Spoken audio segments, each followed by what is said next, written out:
अस्सलाम वालेकुम students, this is professor ज़ेब। उम्मीद करता हूँ आप सब लोग खैरियत से होंगे। आज हम न्यूक्लियर फिज़िक्स की एक लेक्चर सीरीज़ को स्टार्ट करने जा रहे हैं, जो कि हम स्टार्ट करेंगे history of the nuclear physics. Nuclear physics की हिस्ट्री से हम स्टार्ट करेंगे न्यूक्लियर फिज़िक्स की लेक्चर सीरीज़ को। तो लेक्चर को स्टार्ट करने से पहले अगर आप इस चैनल पर न्यू हैं तो इस चैनल को सब्सक्राइब कर दें और साथ में लगे बेल आइकन को भी प्रेस कर दें ताकि हर नई आने वाली वीडियो आपको बआसानी मिल सके। तो चलिए लेक्चर को स्टार्ट करते हैं। History of the nuclear physics. First of all nuclear physics के अंदर हम स्टडी क्या करते हैं। न्यूक्लियर वर्ड से जाहिर है कि हम न्यूक्लियर फिज़िक्स के अंदर all about the nucleus, what is the nucleus, nucleus के अंदर मौजूद पार्टिकल्स, न्यूक्लियस के अंदर मौजूद पार्टिकल्स की आपस में इंट्रैक्शंस, इन तमाम चीज़ों को हम न्यूक्लियर फिज़िक्स के अंदर स्टडी करते हैं। तो स्टडी करते हैं हम history of the nuclear physics. जो history of the nuclear physics है वो 1896 से लेके 1932 तक बहुत इंपॉर्टेंट हिस्ट्री है, जिनके अंदर 7 इम्पोर्टेंट इवेंट्स हैं जिनको हम वन बाय वन स्टडी करेंगे, जिनका history of the nuclear physics के अंदर बहुत अहम किरदार है। तो चलिए स्टार्ट करते हैं। First event discovery of the radio activity, जो कि 1896 के अंदर की गई थी। 1896 के अंदर डिस्कवरी ऑफ रेडियो एक्टिविटी। वो डिस्कवरी ऑफ रेडियो एक्टिविटी किस तरह हुई? इन 1883 के अंदर हेनरी बैकवेल एक साइंटिस्ट हैं जो कि स्टडी कर रहे थे फ्लोरिसेंस के ऊपर और phosphorescence.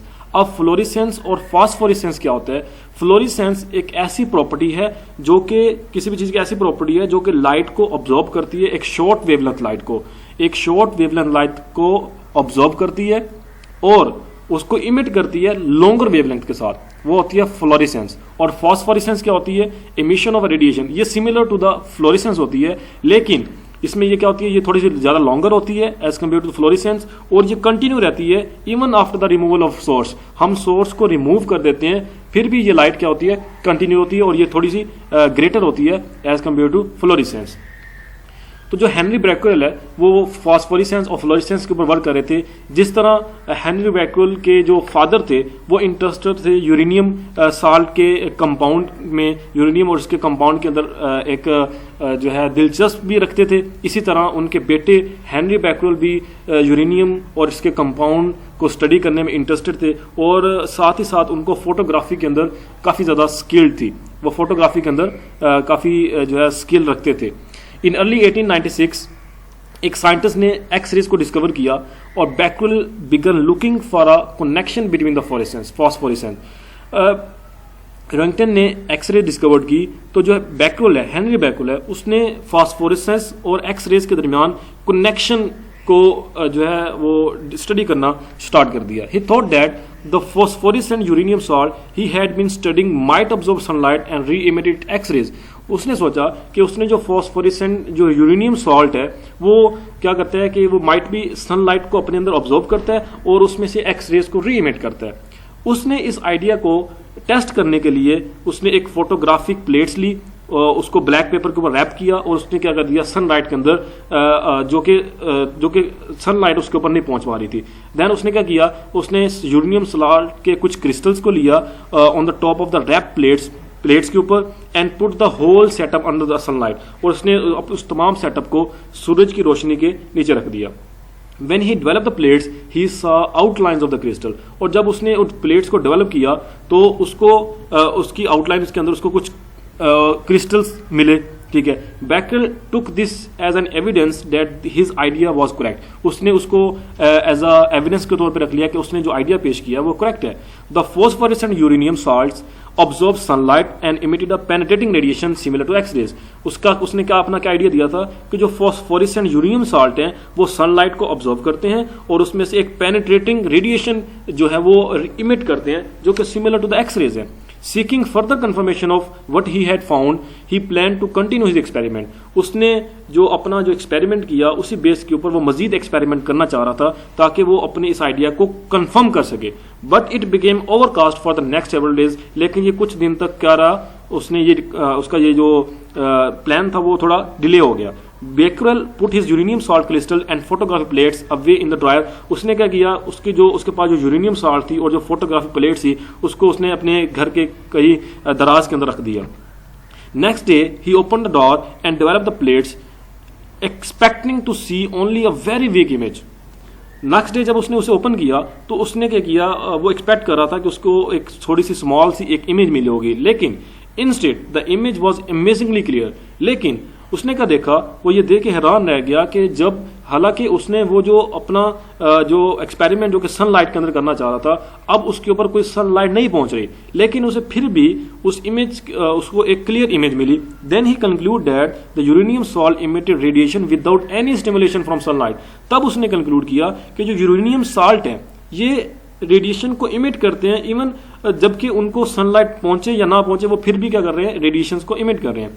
He realize that he had observed something significant. तब उसे रियलाइज हुआ कि इसने कुछ नया ही जो है कारनामा सर अंजाम दे दिया है।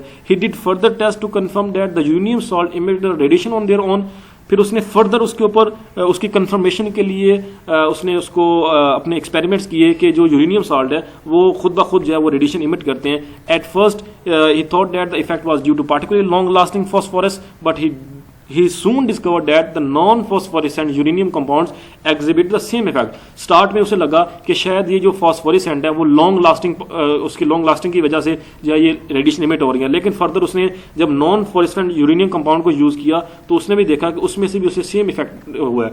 तब उसने अनाउंस किया कि that the element uranium was imitating the radiation, कि जो एलिमेंट जो है वो यूरेनियम इमिट कर रही है, रेडिएशन इमिट कर रही है। तो Becquerel initially believed his rays were similar to the x rays. Starting में उसे लगा कि जो उसने जो रेज डिस्कवर्ड की हैं वो सिमिलर टू एक्स रेज हैं, but his further experiment show that unlike the x rays. लेकिन उसने जो फर्दर एक्सपेरिमेंट किए तो उसने शो किया कि ये एक्स रेज की तरह नहीं है। His rays could be deflected by the electric field and magnetic field. उसने जो रेज डिस्कवर्ड की थी वो इलेक्ट्रिक फील्ड और मैग्नेटिक फील्ड से इजिली वो क्या हो रही थी, डिफ्लेक्ट हो रही थी। It's mean this is not the x rays, this is the radioactivity. So the Becquerel was awarded the Nobel Prize due to this discovery of radioactivity in 1903। और हेनरी बैकरेल को उसके इस कारनामे की वजह से, इस डिस्कवरी ऑफ रेडियो एक्टिव की वजह से 1903 के अंदर उसको एक नोबेल प्राइज मिला था। तो ये जो हमारे पास इवेंट हमने स्टडी किया, ये इवेंट उसने जो रेडियो एक्टिविटी की डिस्कवरी की, ये बेसिकली एक्सीडेंटली तौर पर डिस्कवरी हुई की थी। वो करना कुछ और चाह रहा था, चेक कुछ और करना चाह रहा था, कंफर्मेशन वो एक्सरेज की कर रहा था, लेकिन उसको यहाँ पे क्या चीज मिली, रेडियो एक्टिविटी। तो उसने यहां से हेनरी बैकरेल से एक्सीडेंटली तौर पर डिस्कवरी ऑफ रेडियो एक्टिविटी हुई, जिसके बेस पर उसे नोबेल प्राइज दिया गया। सेकंड हम स्टडी करते हैं discovery of polonium and the radium, जो कि 1898 के अंदर की गई। पोलोनियम और रेडियम याद रखें, ये दो जो है रेडियो एक्टिव एलिमेंट्स हैं जो कि डिस्कवर किसने किए थे, मैरी क्यूरी। मैरी क्यूरी एक साइंटिस्ट है जिन्होंने 1898 के अंदर पोलोनियम और रेडियम, दो रेडियो एक्टिव एलिमेंट्स को डिस्कवर किया। 1898 के अंदर वो अपनी डॉक्टरल स्टडी कर रही थी लेबोरेटरी के अंदर, जो कि पेरी क्यूरी की लेबोरेटरी थी। पेरी क्यूरी इसी के हस्बैंड का नाम है। स्टार्ट में ये उनकी लैब में काम करती थी और बाद में इन्हीं के साथ उनकी जो है शादी होगी। Marie Curie in 1898 during her doctoral study in the laboratory of Pierre Curie, Pierre Curie की लैब के अंदर वो डॉक्टरल स्टडी कर रही थी। She studied the mineral of which uranium is the primary element। उन्होंने वो कुछ मिनरल के बारे में स्टडी कर रही थी जिनके अंदर यूरेनियम जो है एक प्राइमरी एलिमेंट है। And reported to probable existence of polonium, जो कि रिपोर्ट करता था कि जो पॉसिबल है कि जो ना पोलोनियम और रेडियम की एग्जिस्टेंट है एलिमेंट्स के अंदर, जो उन मिनरल के एलिमेंट्स हैं उनके अंदर पोलोनियम और रेडियम की जो एलिमेंट्स हैं वो एग्जिस्ट करते हैं। और ये कंफर्म नहीं था, ये उसको उसने जो लैब के अंदर स्टडी किया, ड्यूरिंग लैब स्टडी उसको ये इस चीज़ का आइडिया हुआ। Then later on Pierre investigated the physical property of these new material. तो ये जो न्यू मटेरियल उसको डिस्कवर्ड हुए, पेरी क्यूरी ने उसकी जो फिजिकल प्रॉपर्टीज है उनको इन्वेस्टिगेट किया। देन उसने डिस्कवरी ऑफ एलिमेंट्स, जो दो रेडियो एक्टिव एलिमेंट्स हैं इनको डिस्कवर किया। On the discovery of the elements and the result of this research, Marie Curie was awarded the shared Nobel prize in chemistry 1911। Then 1911 के अंदर Pierre Curie को Nobel prize दिया गया था chemistry की फील्ड के अंदर। हम चलते हैं थर्ड इवेंट की तरफ। थर्ड इवेंट क्या है, confirmation of alpha particles as a helium nuclei. के यहाँ पे एक साइंटिस्ट था रदरफोर्ड, जिसने ये कंफर्मेशन की है। तो जो हमारे पास अल्फा पार्टिकल्स होते हैं वो हीलियम के न्यूक्लियाई की तरह होते हैं, जो कि 1909 के अंदर कंफर्मेशन की गई। अर्नियस्ट Rutherford is known as the father of the nuclear physics for his the work in the field of the nuclear physics। Nuclear physics के अंदर रदरफोर्ड, अर्नियस्ट रदरफोर्ड ने जो अपना किरदार अदा किया, इस बेस के ऊपर रदरफोर्ड को father of the nuclear physics कहा जाता है। In 1907 Rutherford wanted to check the nature of the alpha particle experimentally. 1907 के अंदर रदरफोर्ड ने जो अल्फा पार्टिकल्स की नेचर है उसको एक्सपेरिमेंटली चेक करना चाह रहा था। However he had needed to trap a sample of alpha particle for spectroscopic analysis. उसको जरूरत थी कि वो एक अल्फा पार्टिकल के सैंपल को ले किस चीज के लिए, उसकी स्पेक्ट्रोस्कोपिक एनालिसिस के लिए, working with the student Thomas Royds. वो अपने थॉमस रॉयड उसका स्टूडेंट है जिसके साथ वो वर्क कर रहा था। रदरफोर्ड ने उसको अचीव किया with one of his unique experiment. उसका एक यूनिक एक्सपेरिमेंट है जिसको हम रदरफोर्ड एक्सपेरिमेंट कहते हैं, जो उसने रदरफोर्ड एक्सपेरिमेंट किया जिसके जरिए उसने confirmation of alpha particles as a helium nuclei उसने किया कि जो वाकई जो अल्फा पार्टिकल्स हैं वो एज अ हीलियम न्यूक्लियाई हैं। In Rutherford Royds experiment a sample of radium was trapped in a very thin walled glass tube। Rutherford Royds experiment के अंदर क्या किया, उसने एक सैंपल ऑफ रेडियम लिया जिसको उसने ट्रैप्ड किया एक थिन वॉल्ड गैस ट्यूब के अंदर, which was itself surrounded by a thicker wall. उसने एक रेडियम को लिया, रेडियम के एक सैंपल के लिया, उसको उसने रैप किया एक थिन वॉल के साथ, और वो जो थिन वॉल्ड ग्लास है वो इटसेल्फ उसके गिर्द भी एक थिकर वॉल ट्यूब थी। The space between the two tubes were evacuated. उन दोनों के दरमियान जो स्पेस थी दो ट्यूब्स के दौरान वो एवैक्यूएटेड थी। And the radium sample was allowed to decay for a week. और उसने क्या किया, रेडियम सैंपल को अलाउ किया एक वीक के लिए कि वो न्यूक्लियर रिएक्शन करे। तो रेडियम का जो न्यूक्लियर रिएक्शन हुआ उसकी रिजल्ट के अंदर Rn22286 और प्लस हीलियम 42 जो है वो अलग हुआ। The energetic alpha particle easily penetrated through the 1/100 millimetre thick wall of the inner tube. जो एनर्जेटिक अल्फा पार्टिकल थे वो इजिली पेनिट्रेट हो रहे थे उस थिक वॉल के, जो इनर ट्यूब की थिक वॉल थी उसके साथ। During their flights they would pick up electrons. जो अल्फा पार्टिकल्स है वो इलेक्ट्रॉन्स को पिक करते थे, बिकम न्यूट्रलाइज होते थे, and then become trapped in the space between the tube. और फिर जो ट्यूब्स के दरमियान जो स्पेस थी वहां पे ट्रैप हो जाते थे। द न्यूट्रलाइज्ड अल्फाज were the drawn of for analysis and clearly showed a helium spectrum. और जो न्यूट्रलाइज अल्फाज हो जाते थे वो ड्रॉन हो जाते थे ऑफ फॉर द एनालिसिस से बाहर हो जाते थे, और वो क्लियरली जो है हीलियम के स्पेक्ट्रम को शो करते थे। Rutherford and the Royds publish their finding in 1909 के अंदर रदरफोर्ड ने अपनी इस एक्सपेरिमेंट को, इस डिस्कवरी को पब्लिश किया। The alpha particles are identical to helium. जो अल्फा पार्टिकल्स होते हैं वो आइडेंटिकल टू हीलियम होते हैं 4 न्यूक्लियाई, जो कि हीलियम 42 है।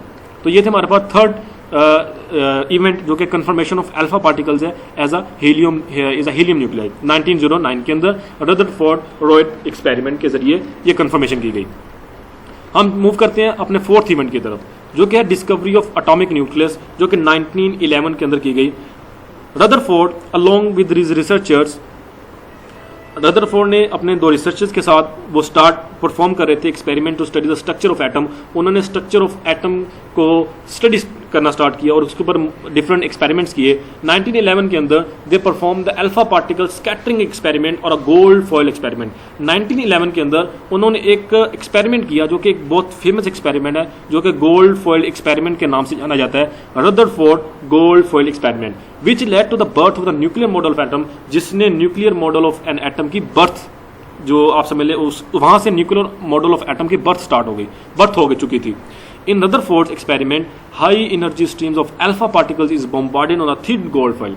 ये जो रदरफोर्ड एक्सपेरिमेंट है इसमें high energy streams of alpha particles को बम्बार्ड किया गया थिन गोल्ड फॉइल के ऊपर। The streams of alpha particles was directed from a radio active source. और जो अल्फा पार्टिकल्स की स्ट्रीम थी वो डायरेक्टेड थी फ्रॉम द एक रेडियो एक्टिव सोर्स था जहां से अल्फा पार्टिकल्स को बम्बार्ड किया जा रहा था। He conducted the experiment to the study of deflection produced in the trajectory of elements. उसने अपने इस एक्सपेरिमेंट को कंडक्ट किया to the study of deflection, जो कि डिफ्लेक्शन प्रोड्यूस हुई to the trajectory of alpha particles. जब अल्फा पार्टिकल्स ने अपनी इंटरेक्शन की थिन शील्ड गोल्ड फॉइल के साथ, तो उसके एज अ रिजल्ट जो डिफ्लेक्शन हुई, उस डिफ्लेक्शन के बेस पे उसने अपना एक्सपेरिमेंट कंडक्ट किया। For this he placed a film made up of zinc sulphide. उसने जिंक सल्फाइड की एक फिल्म को यूज किया अराउंड द गोल्ड फाइल, ठीक है, गोल्ड फाइल के अक्रॉस उसने उस थिन फिल्म को यूज किया। और ये कुछ फॉलोइंग ऑब्जर्वेशन और कंक्लूजन थी जो कि इस एक्सपेरिमेंट से ड्रॉन हुई, जिसमें फर्स्ट ऑफ ऑल है a large fraction of alpha particle pass through the gold foil. Maximum जो अल्फा पार्टिकल्स थे वो पास हो गए through the gold foil without getting deflected, और वो बिल्कुल डिफ्लेक्ट नहीं हुए। Therefore the major part of an atom must be empty. It's mean कि एटम का जो मेजर पार्ट होता है वो क्या होता है, एम्प्टी होता है। Few alpha particles when bombarded were deflected by the gold foil at very small angles. और कुछ अल्फा पार्टिकल्स ऐसे थे जब उनको गोल्ड फॉइल को वो बम्बार्ड किया गया तो वो स्मॉल एंगल्स के ऊपर डिफ्लेक्ट हो गए। This is because of positive charge in an atom is not distributed uniformly and it is concentrated in a very small volume। ये किसकी वजह से था, ये पॉजिटिव चार्ज की वजह से था जो कि एटम के अंदर होते हैं, और not distributed uniformly, it is concentrated very small volume, और उनका बहुत ही स्मॉल वॉल्यूम होता है। लेकिन जो इंटरेस्टिंग बात ये थी और हैरानकुन बात ये थी कि very few particles had late deflected at very large angle. बहुत से कम ऐसे पार्टिकल्स ऐसे थे जो लार्ज एंगल के ऊपर डिफ्लेक्ट बैक हो गए, जिसको हम स्कैटर्ड बैक कहते हैं, पूरे एंगल के साथ बैक हो गए। Therefore, he concluded that the positively charged particles covered a small volume of an atom in comparison to the total volume of the atom। तो यहाँ से उसने कंक्लूड किया कि जो पॉजिटिवली चार्ज पार्टिकल्स हैं वो एक स्मॉल वॉल्यूम कंसीडर करते हैं, कवर करते हैं of an atom in comparison to the total volume, जो कि एटम का टोटल वॉल्यूम होता है उसके साथ अगर कंपेरिजन किया जाए तो चार्ज पार्टिकल जो है वो एक स्मॉल वॉल्यूम रखते हैं एक एटम के। तो अगर वॉल्यूम स्मॉल होगा तो वो उसका चार्ज उतना ही ज्यादा होगा। Rutherford model of an atom the few features of relatively high central charge concentrated in a small volume of the atom and responsible for the backscattering of alpha particle। So the Rutherford discovery of atom nucleus considered his greatest contribution to nuclear physics। और ये जो Rutherford ने ये discovery of atomic nucleus की थी ये बहुत बड़ी कंट्रीब्यूशन थी न्यूक्लियर फिजिक्स के अंदर, इसको नोबेल प्राइज से भी नवाजा गया। फिफ्थ हम इवेंट की तरफ चलते हैं, concept of nuclear mass and isotopes. 1913 के अंदर फ्रेडरिक सोडे ने कंसेप्ट ऑफ न्यूक्लियर मास और आइसोटोप्स का कंसेप्ट दिया। Frederick Soddy discovered that all radioactive atoms of the same element were not unique।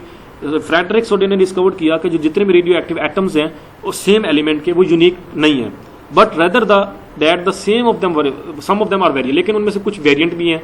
In other words atoms could have the same chemical properties, atoms की same chemical properties हैं but have different properties when it come to radioactivity. लेकिन अगर हम radio activity की बात करें तो उनकी प्रॉपर्टीज चेंज हो जाती हैं। इन 1913 सोडे introduce a term isotopes for this. तो 1913 के अंदर इसी बेस पे उसने एक टर्म इंट्रोड्यूस कराया जिसको उसने आइसोटोप का नाम दिया। It also turn out that these different isotopes have different weights, और उसने ये भी कहा कि ये डिफरेंट आइसोटोप्स के डिफरेंट वेट्स होते हैं। At about the same time Soddy came to the conclusion that the several substances with different radioactive properties and different atomic weights but chemically same element. He said about the isotopes, और isotopes के बारे में उसने ये कहा कि isotopes एक ऐसे एटम्स हैं, एटम्स आर आइडेंटिकल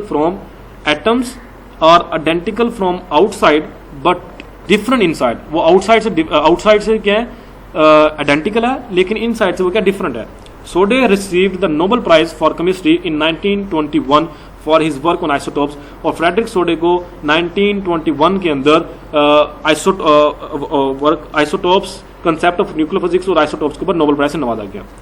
6 इवेंट की बात करें तो हमारे पास discovery of proton and the nuclear transmutation. 1917 के अंदर प्रोटॉन और न्यूक्लियर ट्रांसमुटेशन की डिस्कवरी हुई।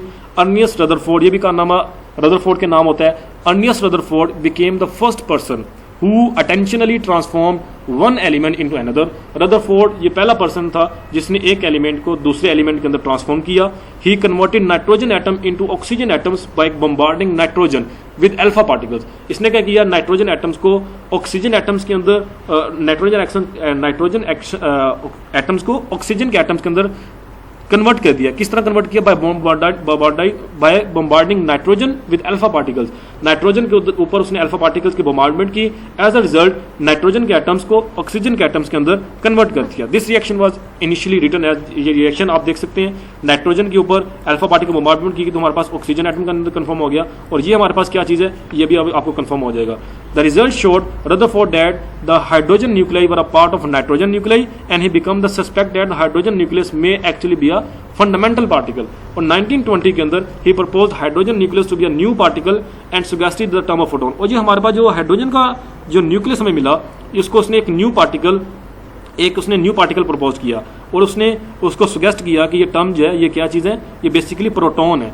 सो the nuclear reaction could not be written as, हम इस हाइड्रोजन के न्यूक्लियस को कहेंगे ये क्या है, प्रोटॉन है। यहाँ पे इस चीज़ के अंदर दो चीज़ें डिस्कवर्ड हुई, एक तो डिस्कवरी ऑफ प्रोटॉन हुई और दूसरी हमारे पास क्या हुआ, न्यूक्लियर ट्रांसमुटेशन, जो कि 1917 के अंदर हुआ, जो कि अर्नियस्ट रदरफोर्ड के नाम जाता है। सेवंथ इवेंट है जो कि लास्ट इवेंट है, डिस्कवरी ऑफ न्यूट्रॉन। 1932 के अंदर डिस्कवरी ऑफ न्यूट्रॉन हुई, जो कि गोल्ड फॉइल एक्सपेरिमेंट की बेस पे, जो कि गोल्ड फॉइल एक्सपेरिमेंट रदरफोर्ड ने किया था, gave a clear picture of the structure of an atom which consists of protons and same number of electrons outside of the nucleus, जिसने हमें एक क्लियर पिक्चर दे दी कि एटम के अंदर कुछ प्रोटॉन्स होते हैं nucleus and same number of electron भी होते हैं outside. But the scientist soon realized that the atomic model offered by the Rutherford is not complete. लेकिन साइंटिस्ट को जल्द ही रियलाइज हुआ कि जो रदरफोर्ड ने हमें एटॉमिक मॉडल दिया है वो कंप्लीट नहीं है। तो उस दोबारा वेरियस एक्सपेरिमेंट किए गए, showed that the mass of the nucleus is approximately twice than the number of proton, कि जो मास ऑफ न्यूक्लियस है वो approximately twice than the number of protons है। तो what is the origin of this additional mass?